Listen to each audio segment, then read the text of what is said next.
పరీక్షపై చర్చ 9వ ఎడిషన్లో ప్రధాని మోడీ పాల్గొని విద్యార్థులతో చర్చిస్తున్నారు. లైవ్ ద్వారా చూద్దాం. क्योंकि आपने वो 10 साल की पैटर्न के जो 3, 4, 5 साल एक एक विषय के सवाल है उसी पर ध्यान केंद्रित किया. पहले आता था श्योर सजेशंस, फिर आने लगा इम्पोर्टेंट क्वेश्चंस, फिर आने लगा 10 साल के पेपर आप कर लीजिए वही पैटर्न चलेगा. ये बीमारी जब मैं पढ़ता था तब भी थी और ये बीमारी फैलाने का काम कुछ टीचर भी करते हैं. टीचरों को क्या लगता है कि मेरे स्कूल का नंबर अच्छा हो, मेरे क्लास का नंबर अच्छा हो, इसलिए वो क्या करते हैं जिससे नंबर मिले वही पढ़ाते हैं. अच्छे टीचर आपने देखा होगा सर्वांगीण विकास के लिए पूरा सिलेबस पढ़वाते हैं, पूरे सिलेबस पर मेहनत करवाते हैं, उस सिलेबस का आपकी जिंदगी में क्या उपयोग है वो समझाते हैं. अब आप देखिए कोई खिलाड़ी है, अगर मान लीजिए उसको बॉलिंग कर दी तो क्या वो अपने कंधे के मसल से मजबूत करता रहेगा तो अच्छा बॉलर बनेगा क्या? उसको और क्या क्या करना पड़ेगा? एक्सरसाइज करनी पड़ेगी, योगा करना पड़ेगा, एक्सरसाइज करनी पड़ेगी, पूरे शरीर को मजबूत करना पड़ेगा, उसको मन को भी मजबूत करना पड़ेगा. Yes sir. उसको अपना खाने की पद्धति को भी उसके अनुकूल बनाना पड़ेगा. Yes sir. उसको नींद भी उस प्रकार से लेनी पड़ेगी. करता क्या है? बॉल फेंकता है, लेकिन पूरे शरीर को तैयार करता है कि नहीं करता है? Yes sir. शरीर का एक अंग भी वीक रह गया, बॉलिंग अच्छी करता है, कंधा बहुत अच्छा है, स्पीड सब अच्छी है, लेकिन पैर ठीक नहीं काम कर रहा है तो बॉलिंग कर पाएगा क्या? No sir. जैसे एक प्लेयर को अपने गोल को पाने के लिए खेल में मास्टरी पानी है तो भी उसको संपूर्ण शरीर की चिंता करनी पड़ती है. वैसे ही हम जिंदगी परीक्षा के लिए नहीं है, हमारे जीवन को बनाने के लिए शिक्षा एक माध्यम है. और हम शिक्षा सही करते हैं गलत करते हैं तो बार बार हम अपने एग्जाम करते हैं. तो ये जो एग्जाम है वो हमें अपने आप को एग्जामिन करने के लिए एग्जाम है. अल्टीमेट गोल एग्जाम के नंबर नहीं हो सकता है. अल्टीमेट गोल संपूर्ण जीवन के विकास का होना चाहिए. और इसलिए ये जो पैटर्न हम 10 क्वेश्चन कर लें, ये कर लें, हमने अपने आप को सीमित नहीं करना चाहिए. इसका मतलब ये नहीं कि ये भी नहीं करना, ये भी करना चाहिए, लेकिन उसको अगर 10% देते हैं तो 90% और करना चाहिए. तो मेरा तो सभी विद्यार्थियों से आग्रह है कि आप जिंदगी सबसे ज्यादा उत्तम बने, जीवन अपना श्रेष्ठ बने, अपना पूरा जीवन शानदार रहे, उसके लिए जीवन को तैयार करना है. और शिक्षा एक माध्यम है, उस माध्यम के रूप में उसको करना चाहिए. ठीक है? सर मैं आपसे ये क्वेश्चन पूछना चाहती हूँ कि जिस सब्जेक्ट में मुझे ज़्यादा मेहनत करने की ज़रूरत है उसका फोकस ना करके प्री बोर्ड में कैसे बेहतर परफॉर्म करने के लिए उसका भी प्रेशर होता है. हम कैसे अपनी पढ़ाई में संतुलन बनाएं? ये सबके लिए चिंता का विषय है. पहले क्वार्टर में कुछ विषयों में अच्छा करते हैं, दूसरे क्वार्टर में कुछ विषयों में अच्छा करते हैं, और फिर हमको लगता है कि अब क्या करूं, मैं ये करूं कि वो करूं. हमें भीतर के विद्यार्थी को हमेशा चैतन्य युक्त रखना चाहिए. शिक्षा ये मजबूरी नहीं होनी चाहिए, शिक्षा ये बोझ नहीं होना चाहिए. हमारा टोटल इन्वॉल्वमेंट चाहिए, टोटल इन्वॉल्वमेंट. अगर टोटल इन्वॉल्वमेंट नहीं है तो फिर आधी अधूरी शिक्षा वो जीवन को कहीं सफल नहीं बनाने देती. ये जो बीमारी आ गई है, मार्क्स मार्क्स मार्क्स, मुझे बता दीजिए जो पिछले साल बोर्ड में 1 से 10 नंबर जो लाए हैं, आपको किसी को नाम याद है क्या?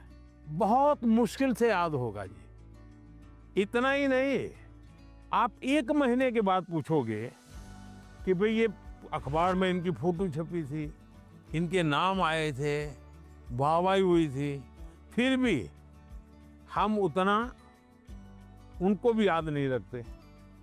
उस स्कूल के बच्चों को भी पता होगा कि उनके स्कूल में इतना नंबर आए थे। इसका मतलब इन सब चीजों का कितना महत्व है भाई।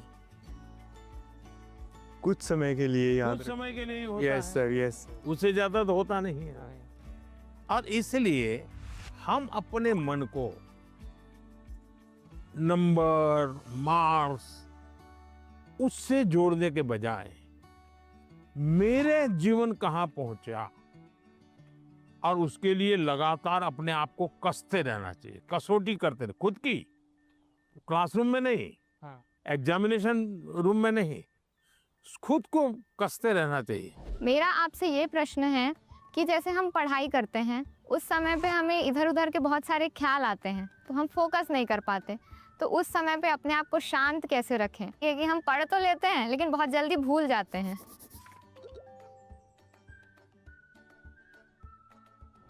अब जैसे आज यहाँ आप आए हैं, आज से 25 साल के बाद कोई आपको आज के इस कार्यक्रम के विषय में को पूछेगा तो क्या होगा?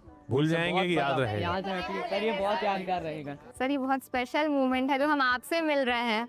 नहीं, स्पेशल ऐसा नहीं है, आप स्वयं इन्वॉल्व है कि भाई हम sir. घर से जब निकले होंगे ना तब दिमाग में दिल्ली, पीएम के घर, यानी घर में भी फोन कॉल भी किया होगा तो ये नहीं क्या होगा ठंड कितनी है ना, हम अरे कल जा रहा हूँ, सुबह जाना है। इसका मतलब आप पूरी तरह इसमें इन्वॉल्व है कि नहीं है? Yes sir. इसी के कारण आपको 20 साल 25 साल के बाद भी यहाँ की हर चीज याद रहेगी। Yes sir. दूसरा, याद तब रहता है जब आप मौका देख करके दोस्तों से शेयर करते हो। आप अपने क्लास में अपने से जो कम होशियार जो स्टूडेंट है ऐसे एक दो को दोस्त बनाए और फिर उसको कहोगे मैं तुम्हें सिखा दूं। अपने से ऊपर का जो स्टूडेंट है, हमसे ज्यादा होशियार है, उसको कहो भाई 5-10 मिनट मेरे साथ बैठो, मुझे बताओ मैं ये सोच रहा हूँ ठीक है क्या, तुम करेक्ट करो, तो हमें डबल फायदा होगा। Yes sir. जब हम उनका भी ओपिनियन लेते हैं हाँ, फिर हमें और थॉट्स आते हैं कि इसमें और क्या हो सकता है। तो इससे फायदा होता है, जी सर। नए नए आइडियाज आते हैं, जी सर। तो आपका मन एकदम खुल जाता। जब मैंने उनसे क्वेश्चन पूछा, मैंने डायरेक्ट इंटरेक्ट किया उनसे और उन्होंने मुझे सेटिस्फैक्ट्री आंसर दिया, तब ऐसा लग रहा था कि we are living our dream. क्योंकि यहाँ आना सबके उसमें नहीं रहता, सबकी किस्मत में नहीं रहता। So I am feeling that I am very fortunate. Sir सत श्री अकाल। सत श्री अकाल। मेरा नाम एकम कौर है, मैं पंजाब से आई और मेरा आपसे ये प्रश्न है कि जो 12वीं कक्षा के स्टूडेंट्स होते हैं वो अपने बोर्ड्स के एग्ज़ाम के साथ जो कंपटीशन एग्ज़ाम्स होते हैं उसकी भी तैयारी करते हैं, क्या ये सही है? क्योंकि उन दोनों एग्ज़ाम्स के जो एग्जामिनेशन पैटर्न होता है वो बहुत अलग होता है और वो एग्ज़ाम्स आते भी सेम टाइम पे हैं। ये चिंता आपकी सही है। एक ही समय में दो मान लीजिए क्रिकेट का खेल खेल रहा है, उसी समय उसको फुटबॉल का भी मैच में जाना है तो उसको लगता है कि मैं क्रिकेट के लिए मेहनत करूँ कि फुटबॉल के लिए। Yes sir. मेरा आग्रह रहेगा तो आपको पहली प्रायोरिटी 12th को देनी पड़ेगी। लेकिन अगर हमने एक विद्यार्थी के रूप में जो मेरे उम्र से मेरे क्लास से जुड़े हुए सिलेबस को आत्मसात किया है तो कॉम्पिटिटिव एग्जाम उसके लिए अलग मेहनत नहीं करनी पड़ेगी। Yes sir. ये बाय प्रोडक्ट होगा। कुछ माँ बाप को क्या रहता है, इस उम्र से पहले ये हो जाना चाहिए। Yes sir. तो मैं माँ बाप से कहूँगा उनकी क्षमता, योग्यता, रुचि के अनुसार कि बच्चों को खिलने दो।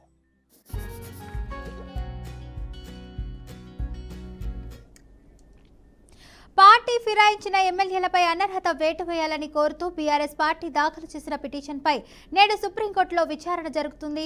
ఇక సుప్రీంకోర్టు న్యాయమూర్తులు జస్టిస్ సంజయ్ కరోల్, జస్టిస్ అగస్టిస్ జార్జ్ల ధర్మాసనం అయితే విచారణకు జరపనుంది. ఇక గత విచారణ సందర్భంగా అనర్హత అంశాన్ని తేల్చాలని ఇప్పటికే స్పీకర్కు చాలా సమయం ఇచ్చామని వ్యాఖ్యానించిన ధర్మాసనం అనర్హత పిటిషన్లపై విచారణ పూర్తి చేసి కోర్టుకు నివేదిక సమర్పించాలని ఇక స్పీకర్ను ఆదేశించింది. ఇక శాసనసభలో బీజేపీ పార్టీలను నేత ఏలెట్టి మహేశ్వర్ రెడ్డి కూడా ఇదే కేసులో సుప్రీంకోర్టును ఆశ్రయించారు.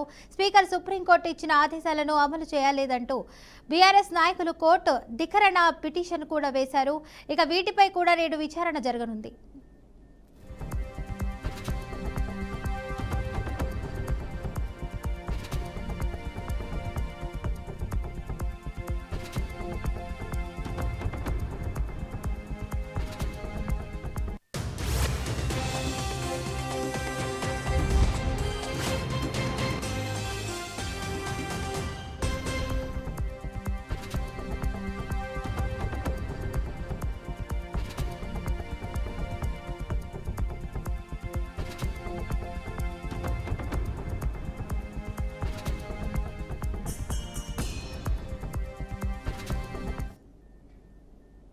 తిరుపతి జిల్లా సూలూరుపేట నియోజకవర్గంలో ఆర్టీసీ బస్సులో మంటలు చెలరేగిన ఘటన కలకలం రేపింది. నాయుడుపేట పట్టణానికి సమీపంలోని విన్నమాల క్రాస్ రోడ్ వద్ద ఈ ప్రమాదం చోటు చేసుకుంది. తిరుపతి వైపు నుంచి వినుకొండకు వెళ్తున్న yes number 4608 RTC bus Vinnamala cross road కు చేరుకునేసరికి ఒక్కసారిగా మంటలు చెలరేగాయి. అప్రమత్తమైన డ్రైవర్ చాకచక్యంగా బస్సును ఆపి వెంటనే అగ్నిమాపక సిబ్బందికి సమాచారం అందించారు. నాయుడుపేట అగ్నిమాపక సిబ్బంది ఘటనా స్థలానికి అయితే చేరుకొని మంటలను అదుపులోకి తెచ్చారు. ఇక ఘటన సమయంలో బస్సులో 28 మంది ప్రయాణికులు ఉన్నప్పటికీ అదృష్టవశాత్తు ఎవరికి ఎలాంటి గాయాలు కాలేదు. ఇక అనంతరం ఈ ఘటనపై కేసు నమోదు చేసి దర్యాప్తు చేపడుతున్నట్లు పోలీసులు తెలిపారు.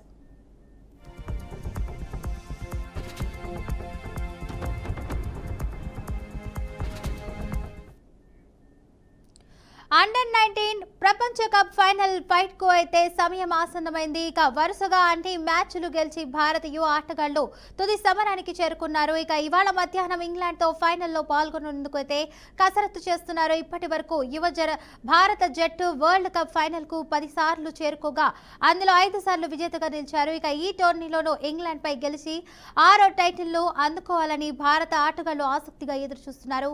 మరోవైపు ఇంగ్లాండ్ కి ఇది మరో ఫైనల్ కాగా 3వ ఫైనల్ కాగా అయితే ఒకసారి మాత్రమే టైటిల్ను అందుకుంది. 27 ఏళ్ల తర్వాత మరోసారి రెండోసారి విజేతగా నిలవాలని ఇంగ్లీష్ ఆటగాళ్లు ఆరాటపడుతున్నారు.